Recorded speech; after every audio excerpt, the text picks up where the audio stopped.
Hey everybody, it's Kenny, Healing Homestead. Welcome back, Overcomers, family, friends. Um, Kept you up with what I did today. I ended up processing a little deer that I got last night. There should be a video if my wife passes it through onto the videos. To show you me carving that up a little bit. And then I moved 30 bags of insulation into the house over there that we bought. Some of that's going to go on the floor, and then eventually we're going to get a blower and blow it in above the roof. And so yeah, I just wanted to talk with everybody a little bit. It seems like December for me is kind of a weird month. Rolling out of Thanksgiving, and definitely got so many things to be thankful for in this season and in seasons past. But December held a lot of days in my life that I guess just held a lot of weight to them.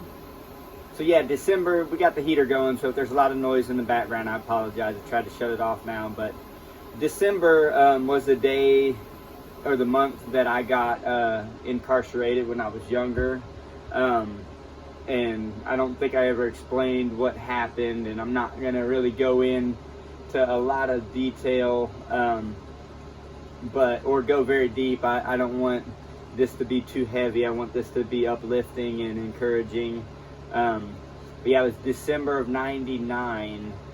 December the 11th was when I got incarcerated, and it was a situation that me and my older brother and a friend of ours decided to rob a Suzuki shop for some dirt bikes. And so we were doing criminal stuff, and this was just another thing that we had kind of thought about doing right before Christmas, make some money and trying to live that fast life. And anyways, it turned really bad.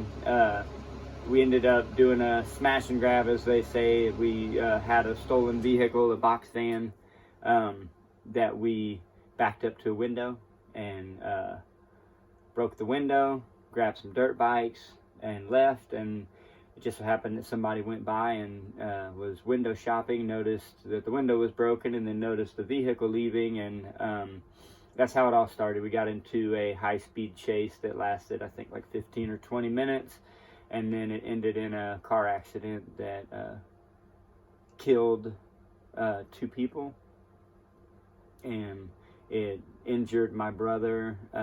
He has a brain injury now.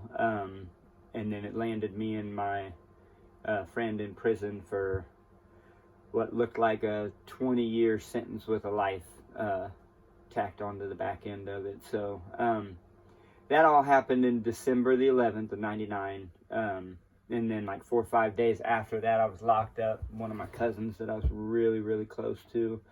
We were 1 day apart, so my mother and my aunt were in the hospital room together. And, they gave birth to us within that day. Mine is the 5th of January, his is the 6th. Well, 4 or 5 days after I got locked up, he was in a head-on collision with a drunk driver and died. Him and like 3 other teenagers. There was like 5 or 6 kids in a car. And yeah, so that was a shock to my system on top of being newly incarcerated. And I didn't know at the time when I was locked up initially that there had been multiple deaths in the car accident. I was taken out of the accident scene. I don't even know how I ended up there. I ended up outside of the box truck after the collision, and all I could do was pace back and forth and say, "Where's my brother? Where's my brother? He's in there. He's in there." And someone had stopped, I think it was off-duty EMS person, to help with and assist with the wreck. And he was like, "Who are you and where'd you come from?" And all I could say was, "My brother's in there. My brother's in there." And I saw my brother get drug out of the burning box truck, what seemed to be lifeless, and wouldn't find out later on. And once he got out of his coma, I think he was in for like 21 days, that he was going to have a brain injury. It's just a blessing that he's alive, that we're all alive, honestly. And but so along with that, I around this time, sometimes I don't think about it, and there's other times that I really, really get hit with it. But I have like tons of regret of that night, making a bad decision that cost 2 people their lives. And then I honestly feel guilty at times that that I lived and that they had to be taken, and that's just something that I know that the enemy tries to play in my mind.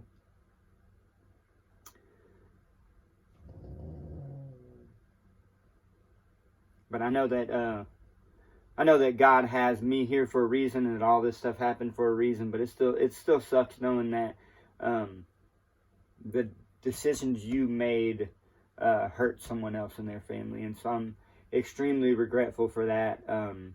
And my heart and my prayers go out to those families, that they can understand that I'm very, very sorry, and that they could find forgiveness in their heart.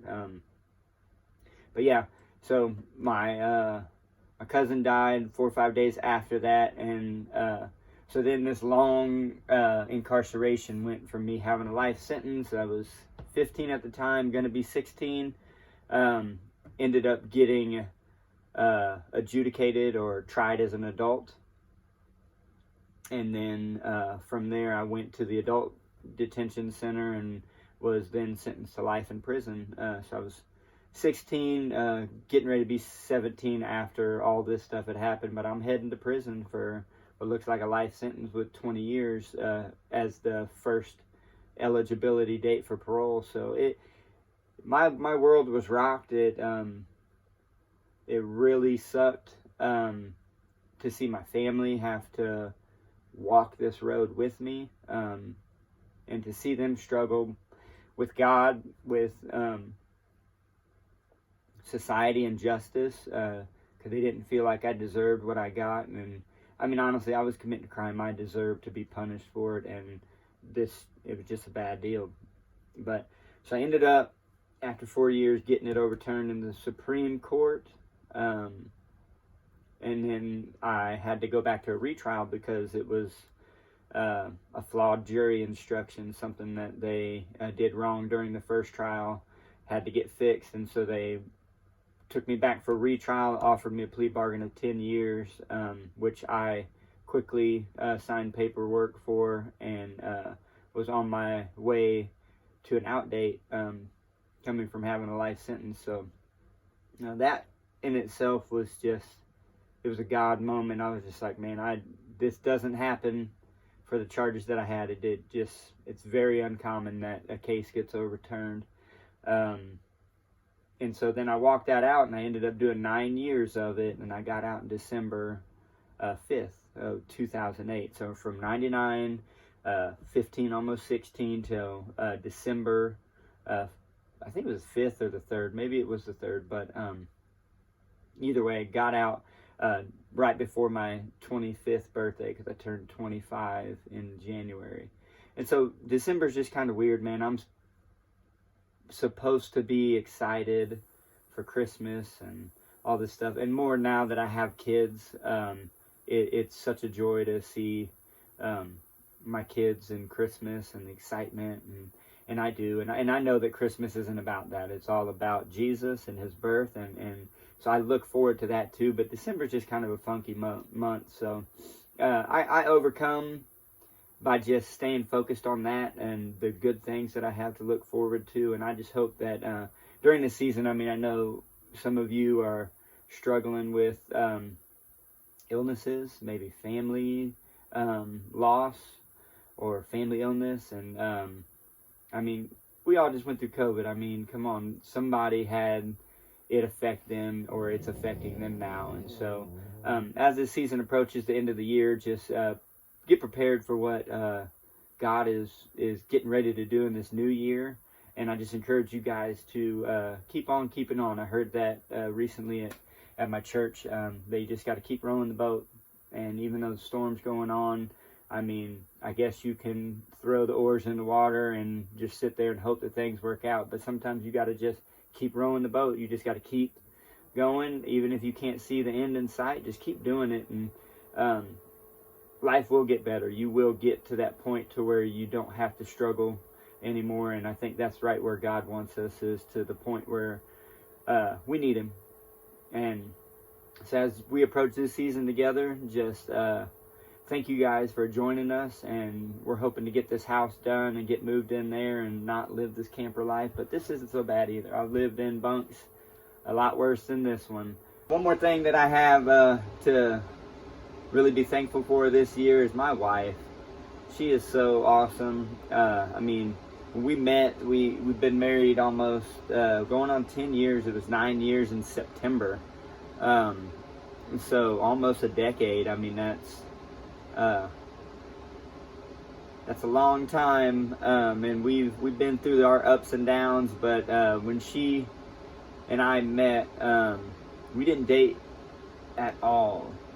We hung out for about 4 to 6 weeks and got married really, really fast. But she risked everything to be with me. She didn't really know me long enough to know how I functioned and some of the things that I am. But she just loves me. She shows me so much grace, and she's just so encouraging, inspiring. You just wait to get to know her more as we walk this journey together and do this. She's such an incredible woman, and she's overcome so many things that it blows my mind. I mean, our kids, I mean, she's making bread here. I don't even know what this is. It says Clabber on it, but we got this cow probably a month ago. Let me tell you, she's made Parmesan, she's made feta, she's made butter, she's made sour cream.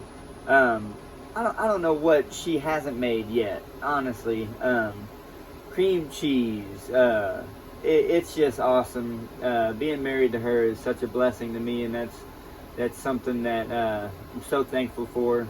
And then our kids together. We got 5 kids, and I mean, our family isn't perfect, but it is so much fun, especially around this time of year, with the excitement of Christmas and everything.